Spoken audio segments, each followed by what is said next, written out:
My name is Bob Harding. I work with the Wanderers of DCTV and Dartmouth Television. And today we are honoring the wisdom of our elders.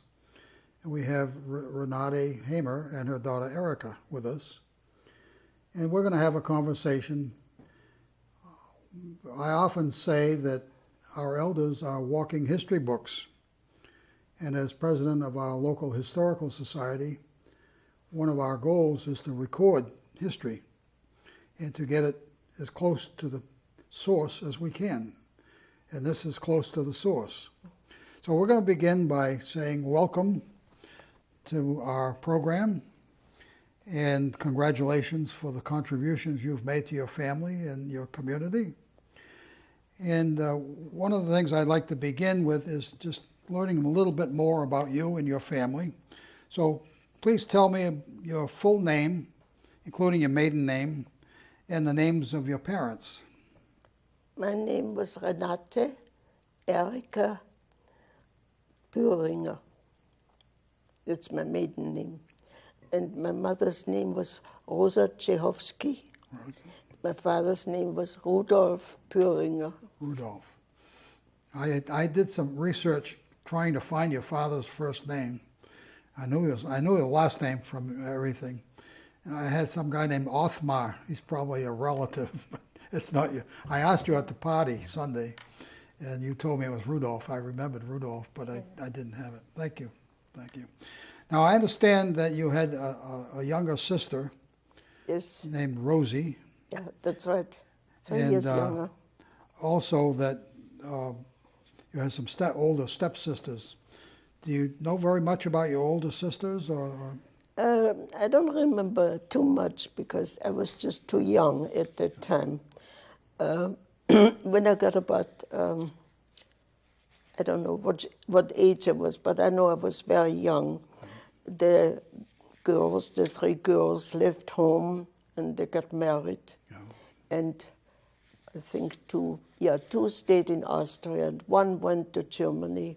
Mm-hmm. And married somebody in Berlin. Good. One of the items in your autobiography, which I read and captured a lot of pictures from your autobiography, which you've seen them before, but I'll share them with the audience. I'm very interested in your experiences during the time when Hitler was coming to power in Germany and came into Austria and so forth. Well, I wrote a part in my book about this. I guess I wrote just a page about it. I really don't want to write too much about it. But I was at the time 18 years old when the German marched into Austria. And at that time, we still have bad times for people. They couldn't find jobs. It was just a very hard time. So everybody was in great hopes and thought, well, maybe we could now better jobs.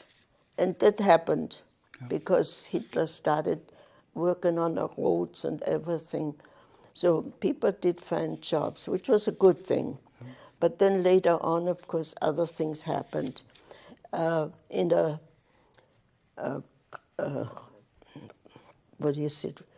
there's a president that is a dictator, everything changes, and people have no idea. People here in America have no idea what that means.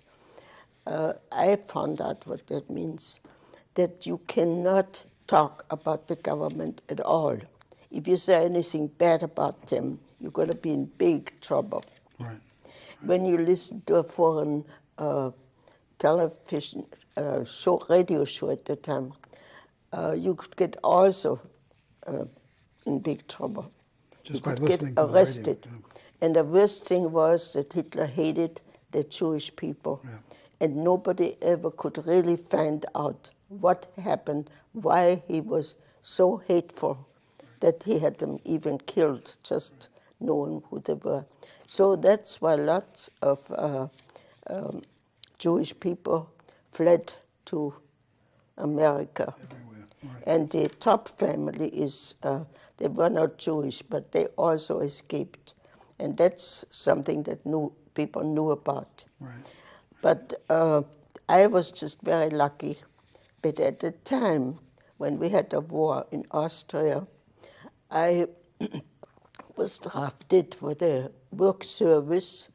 That was a service of young people, 18 years old, ladies and gentlemen. The boys, they worked by cleanup during the war. The girls went in the fields at farmers' places. And we had a camp there, and I was drafted when I was 18 years old.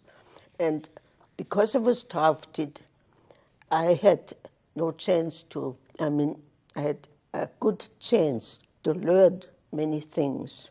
But I was safe from the trouble of the war because they didn't bomb farmhouses out of the big cities. Right. The big cities had to be afraid.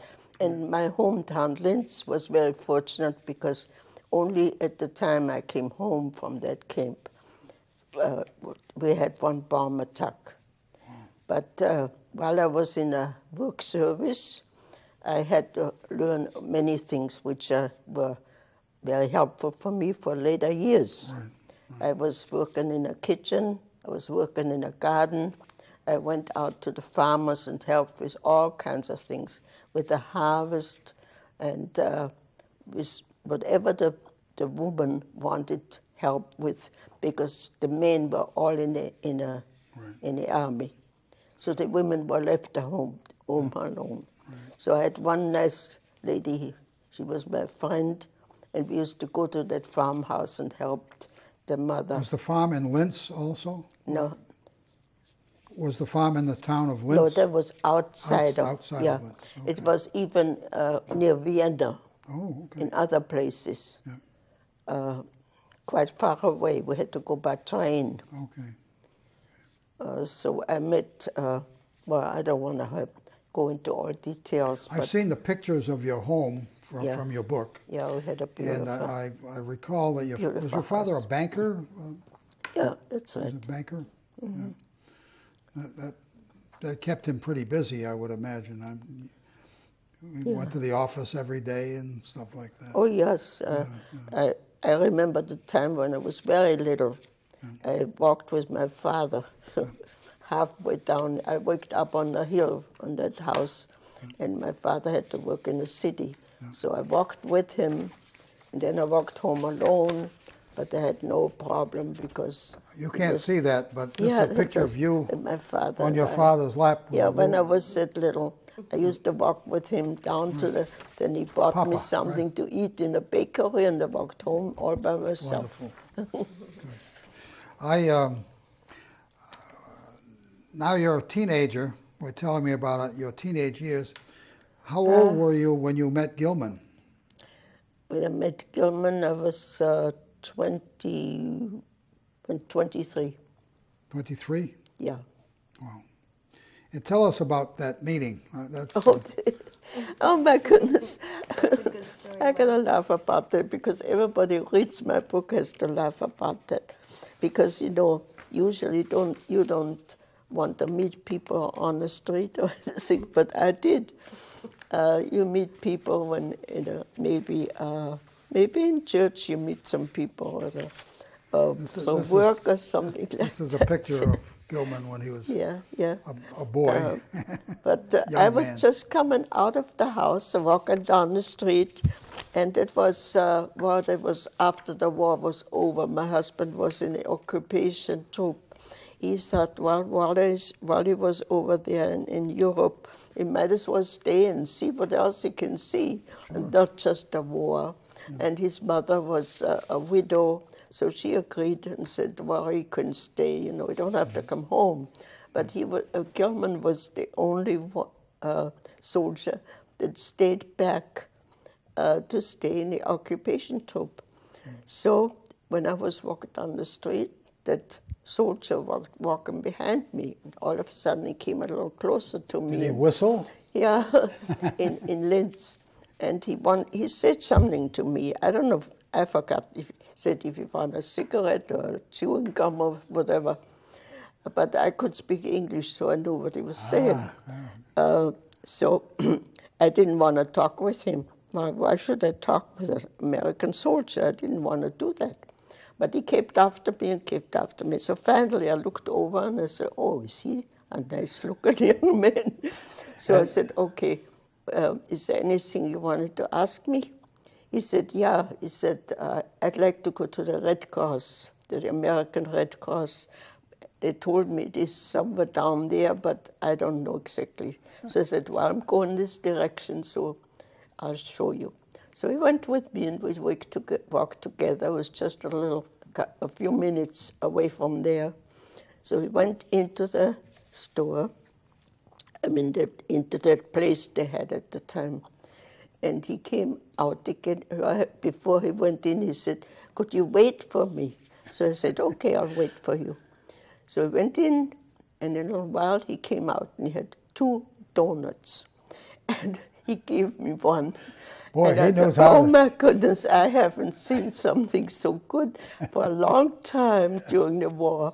So we walked together, and we walked back to close by where I lived, where there was the railroad station, and it just had been bombed out because we had the first bomb attack, and it was really bad, a bad one.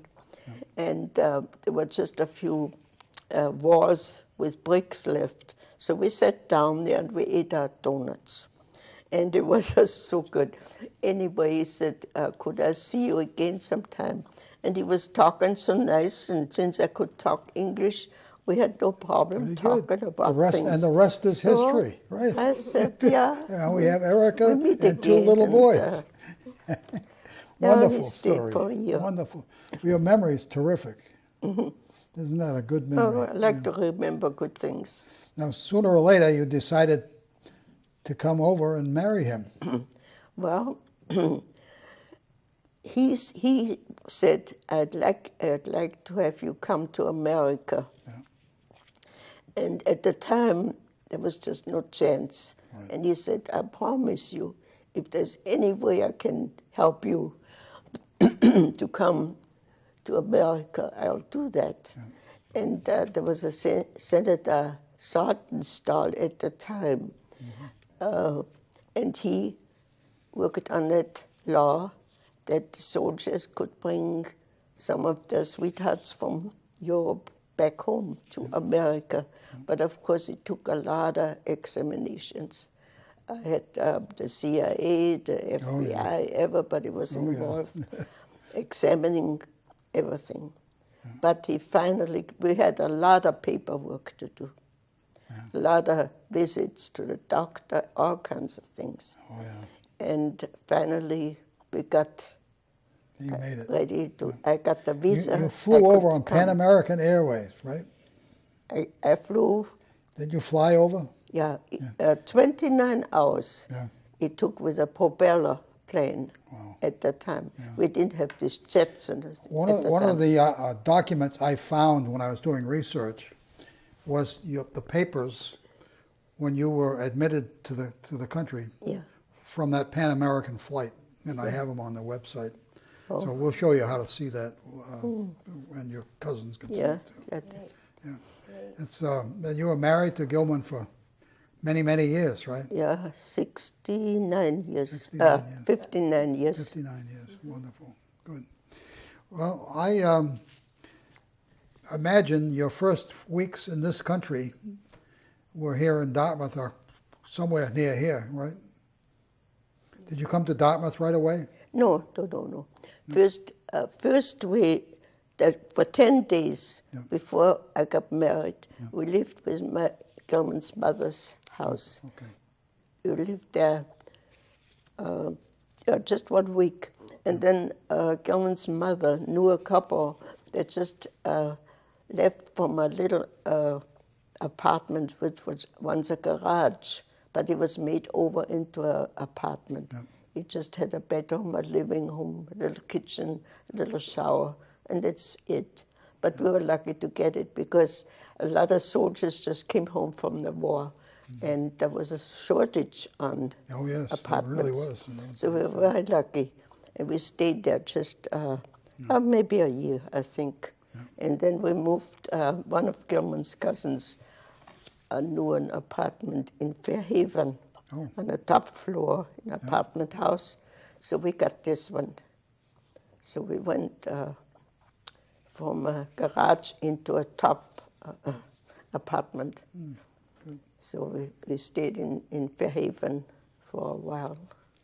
And then you eventually came to Dartmouth. Yes. And I have a picture here of a house. And you can tell us the story about why it was called Belly Acres. I can tell you that. Because my father would always say, "Why are you kids always belly aching?" Okay. So he called it Belly Acres. But when my parents were looking for a house, there was Stony Acres. Stony Acres and Running Brook Acres Okay, and that all was the kinds of name, yeah. acres. You So gave a then, name. of course, he said Belly Acres. Good. Because I grew up in Dartmouth, so I'm very familiar with that area. And we recently did some work with the Helfin Farm, which is down the road from you. Yeah. And I don't know if you know the Plant family. Do you know Donald and Catherine Plant? They're on the other side of the street, but they're somewhere in that neighborhood. They're active in the Historical Commission. Very nice people. I know at some point in time you became familiar with this place. This is the church in Smith Mills. Oh, yeah. And I'm familiar with that church because Oh, yes, yes. the predecessor of that building used to be on the corner of Old Westport Road and State Road. And the building got too small, so they built this new one that I just showed you in the picture. And it's a very old church. It was started in the 1840s or so. We're very old for this country, not very old for Austria, of course. But do you know the Grinnell family at all? Any of the Grinnells? Yes, yes. My brother married one of the Grinnell sisters. Yeah. And my mother used to attend the church. I don't know if you knew my mother, Florence Harding. I'm not sure she went on a regular basis, but she did attend. Yeah. She was in the women's groups and stuff yeah, like yeah. that. Yeah. And of course, Dick Turner, you know Dick, and Mr. Mello, and they were golfing friends of mine. Oh, yeah. I also sang in choir, but not in that choir, in a choir in the church in New Bedford called Elam Baptist Church. I was a Baptist deacon at one time. Anyway, I would like to have you tell us now about you're starting to have children now, and Erica's your firstborn. Yeah. Tell us about your family. Well, Erica, let's see, we were 27. I was 27, 2 years after I got married. Right. I had Erica. I was living at the time, we lived in Fairhaven in an apartment upstairs. And if I want to hear that story about Erica, my father, my husband, he liked to go hunting. So there was another family, we lived in the top floor. Another family lived on the second floor. And they decided to go hunting. And I was almost ready to have a baby. So they were out hunting. And when I started getting some pain, I went down to my friend. I said, I don't feel good. And I started crying. He said, oh, you were ready to have a baby. He said, call your mother-in-law. So I called Gilman's mother, and she came, picked me up, and took me to a hospital. And when my husband came home from his hunting trip, he had a daughter. Yeah. So, and of course, I was happy. I was so happy. I felt like I have to get a medal for what I have done Firstborn there. is always tough. So we were very happy. So. And then, of course, 2 years later, we had my son, Gilly, and he became Gilman Jr., so we named him after Gilman's. So we had 2 little children in that apartment in Fairhaven. And it's a happy family. This is a picture of your three children Yeah. from your book. Then Philip came. Yeah. That we named him after my doctor, Philip. Oh. Philip Fortin. Fortin. Warburton? Philip Fortin. Fortin. It was our doctor. Okay. Okay. Well, I know that you've had a love affair with music. Oh, music is my life. Maybe you could tell us a little bit about your love affair with music. My music, well, first of all, my mother was a piano player and a zither player. Your mother was a piano player. Yeah, she was a piano player. Her brother was also a piano player, but he didn't read any kind of music. He couldn't read music, he just played. Yeah. And they were just a musical family. Right. And I always said, I was kidding with people, I think when my mother was pregnant and she played the zither and she had it on her lap, I must have already heard the music. That's why music is really my life. Yes. When I was about 3 years old, we had a grand piano in our house. When I was about 3 years old, I can remember that. I used to play around the piano, played little melodies. And my uncle would sit with me on the bench and he played in great style, accompany me, and we had a great time, you know. Yes, so, of course. But I was too young at that time to really learn piano lesson or have piano lessons. Yeah. But I started later after I was 7 years old. And my piano teacher was living right almost across the street. In the next street was just a little turn we have to take. And I had twice a week, an hour and 1 hour piano lesson. And I kept that up until I was 12 years old. And then I stopped with piano lesson, and my teacher thought, now you can do what you want to do. You're good enough to play. If you find some music, you can play it.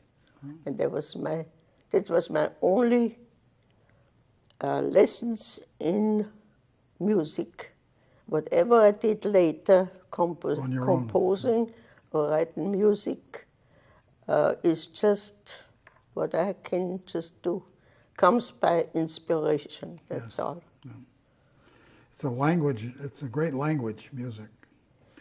Yeah. It's really a terrific thing.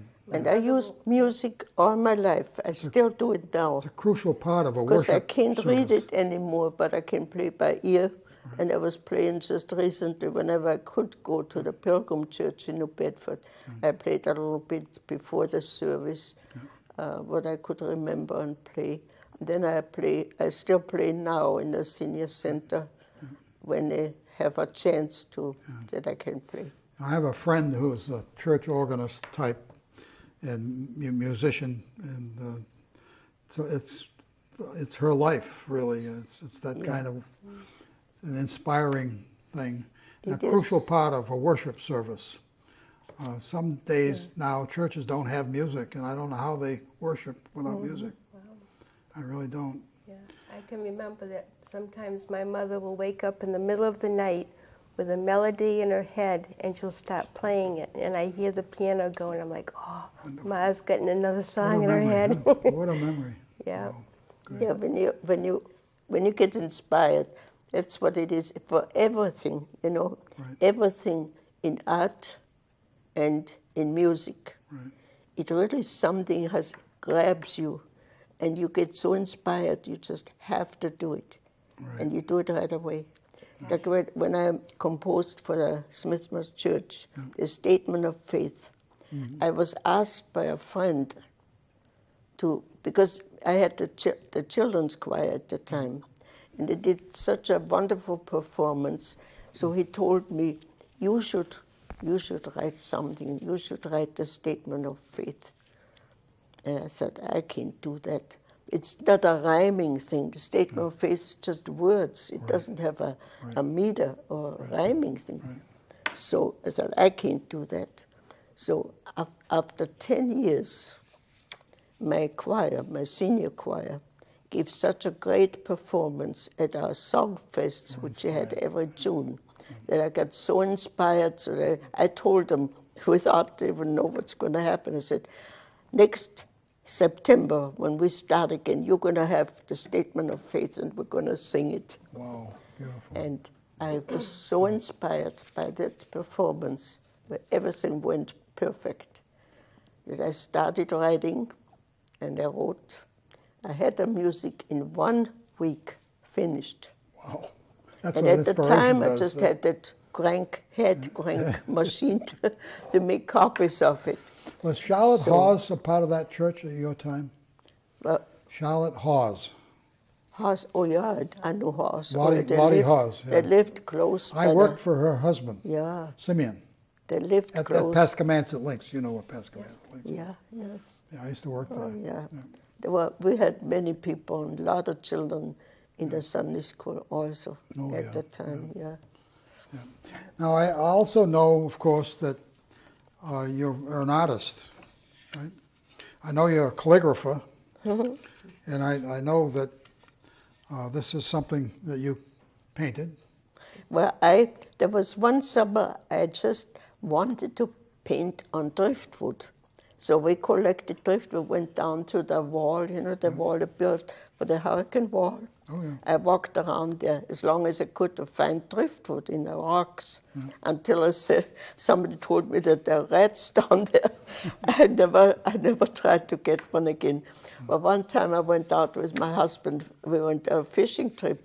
And now we said, we're going over to the island so I can find some nice driftwood to paint on. And on the way, my husband said, I see something in the water. And we went over, and he said, here's your driftwood. Perfect. And he found the broken pedal from Talk about really yeah. real So character. so I said, oh, I gotta paint something on that one. So Nice, this very is nice. what I did. I also have a few other artifacts here that you're sharing with me, and we can probably go from one to the other and talk about these. I know that Gilman was into knots, Yeah. and I have other pictures of him teaching Erica how to tie a tough knot that I'll show. What is Yeah. this called? Well, That is a sea chest becket. A It's becket a handle for handling, for a yeah, sea Yeah. chest. picking up a sea chest. a lot That's of a people traditional. use them as door knockers. You're right, right. And Gilman gave a lot of people. I just recently heard a dentist got a pair, and I mean, a lot of people tell me, "Oh, Gilman made that for me. Gilman gave me that." We both are like that, you know. We just make something and give it away to friends, and they really appreciate things like One that. of the, I know another form of your art was calligraphy. Yeah. And I have See? this picture of you when you were a little younger Oh, doing I remember calligraphy. that was in the paper. Yeah.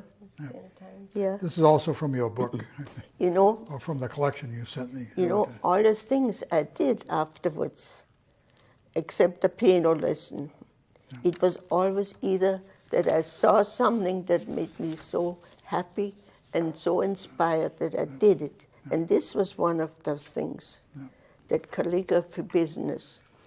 Gilman and I, we went to art exhibit in Fall River at that year. I have forgotten how the year it was. And Gilman showed all his knot work, and I showed a few of my paintings there. But next to us was a young lady sitting, and she had just a little desk, a little card desk, and she wrote children's names in calligraphy, in big letters. And I looked at her, I said, gee, that looks nice. I could do that in Smith Mills for the Christmas fair when we have a Christmas sale. I could do that. The children lined up for 10 cents to buy one of those things for 10 cents with their names in big, beautiful letters. I said, oh, that's good. Yeah, I can do that. There are people all over this area who have calligraphy that you've So done. I bought the Right. book, and I studied it all summer long. That was in April when I met that lady. I found out she was a sister. She was a nun, but she was in civilian clothes. We didn't know. She was a sister of mercy. I said, "You're a sister of mercy. You taught me just something nice." So I bought the books and I practiced all summer long. Then by Christmas I was ready to do that. And that was the start of my calligraphy business. I have a friend who has, something was done for some anniversary or something. You did it for them. I'm not sure how they made the arrangements, but you did. Yeah, my mother has done work for SMU. She's done work for the National Guard. Right. In fact, one of her calligraphies is in the Bethesda, Maryland hospital. Wow. And she also did one for the former President Reagan and Nancy Reagan. She's got a nice thank you note from them. Terrific. So the calligraphies are everywhere. Wedding certificates, baby certificates. Right. That's what I've seen. A lot of things, yeah, and they're just so beautiful. This is another nice picture of your father with you and tying a knot. That's from your collection that you sent. Mm-hmm. This must be the music that we were just talking about. Yeah, Statement of Faith. And that's on the internet. Yeah, that was on a website. I'm sorry? The music was on the website. Oh, it is on the website. And because I said, I don't care about copyright. Right. I said, if people in churches would like to have the music, let them copy it from the website. Yeah, good. And I was asked from the headquarters in Ohio, I got a letter from them if they have the permission to put my music on a website. And my printer and I, we both gave permission. Good. And then Erica was at the time once at home, and I said, would you look on your computer, because we didn't have a computer. Right. So Erica, I was surprised. I saw one page after the other come rolling in. I said, there it is. I can't believe it. That's it. Terrific. So, good. And we did sing it at the what do you call it? The Synod in Providence. There were 200 singers from all over the country. A cantata? Is it a cantata? Yeah, they sang this, not the cantata. No. They sang the Statement of Faith. Oh, the Statement of Faith. Yeah. And my choir was there too. Yeah. And I said, gee, all these people on the stage, where's my choir? Yeah, I looked and I looked and I saw everybody holding my music there. And then I looked, they were down on the ground floor. Yeah. They were not up on the stage, there wasn't enough room. But there were thousands of people there. It was a big... One of the other items that I found kind of interesting personally was the Danube dollies. Oh, the Danube dollies. The Danube dollies. My Austrian friends. Yeah, my father nicknamed them the Danube dollies. Yeah. Yeah. My Austrian friends, they all came the same year I did, but not in the same plane at the same time. But in 1947, they also came. That long ago? Yeah. This is a nice picture of you and Gilman, your wedding day. Yeah. We'll put that on television with the rest of the stuff. All the outfit I have there, the hat, the blouse, the suit, the shoes. You still own it all, right? For money from a piggy bank. My husband saved money up for me, and I bought all that with $136. That's a beautiful picture. Yeah, it is.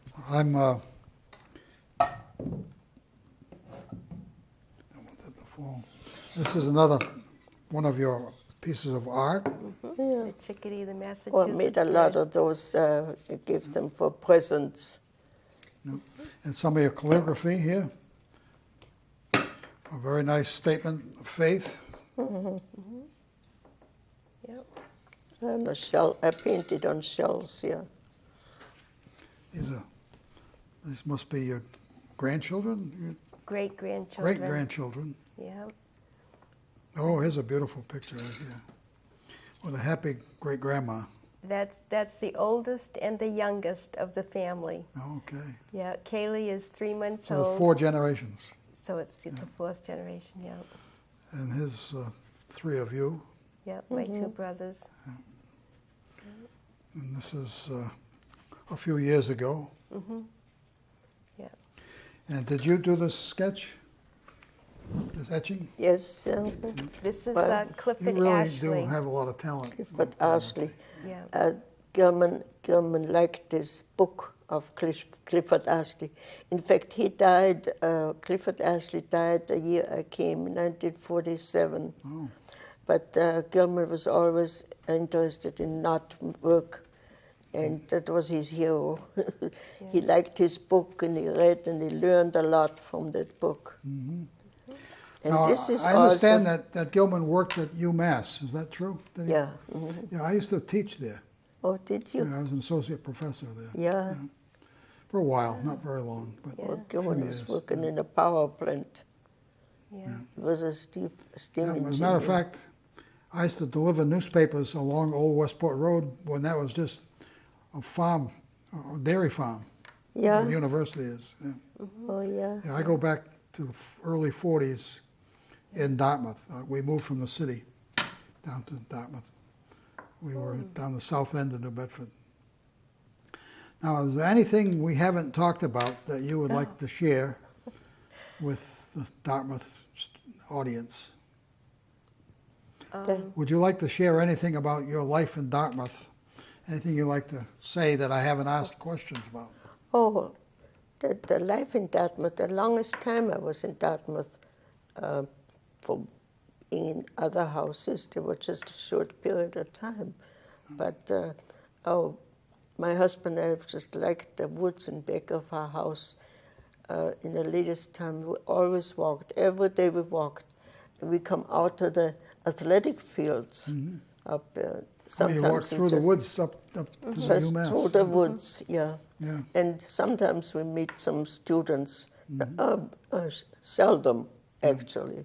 On occasions we saw some, but we loved, there was also a farm up there. We liked the people very much, nice family. And what else can I talk about Dartmouth? Well, our property abuts UMass Dartmouth. I always say SMU. Because right.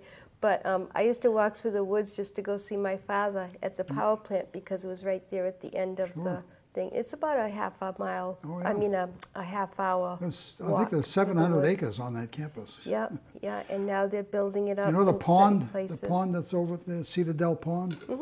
That's where I grew up, right on the pond. Yeah, Across there's, the pond there's a from the lot of campus. ponds up there. Yeah. In fact, there's a swamp. We used to go skating on the swamp when we were kids. Yeah. As a matter of fact, the Mrs. Chase, who was one of the honorees with you, her husband also lived on Cedar Dell Pond with one of my neighbors when I was a kid growing Well, up. Dartmouth was a quiet little town when we lived years ago, before we had the college, before we had the, right now it's traffic all over. We had there, right in Smith Mills, there was one little place, it was a store, regular grocery store, what they call a country store. But and there was only one window there at the store. There was the post office. So the lady that was inside walked out to the window, and there was the post office. Yeah, you remember Armand? Yeah, Yeah. You remember Armand, the postmaster? Yeah. He also drove the fire truck. yeah, Pop Casey's and And you remember the hardware store? Yeah. I- What's his name? No, the hardware store right at the end of I the gas station is there now. Yeah, Connie. It was Connie's. Connie's, Bill that's Connie's right, hardware Connie's. store. Yeah. Pop's Lunch. Yeah. Pop Casey's. Yeah. Yeah. It was a quiet little town. Well, I worked at the golf course, right? Remember the little golf course that was there? I used to Yeah, work in the yeah. clubhouse there That's right. as a little young boy. Yeah. Yeah. Well, it's been a joy talking to you, and we've learned a lot, and we'll share it with the people in Dartmouth who watch Thank you. Dartmouth Community Television. And I will be sharing with you offline how to see this on your computer. See this and other things that we've done. Like everything we did Sunday was been recorded. And we have your collection of pictures that you shared with us. That's all online. And pictures that were taken that day are online. And your talk about introducing your mother is online and so forth. Oh, that's So it's good. been really a pleasure for me to be here with you. Thank you. And I Thank you. wish you many, many more years of good Oh, health thank and you. happiness. And music. Yeah, I keep on. Music. Whenever inspiration comes, there I am, Let ready it to keep go. coming. Yeah. Thanks a lot. Yeah. Thank you. Thank you.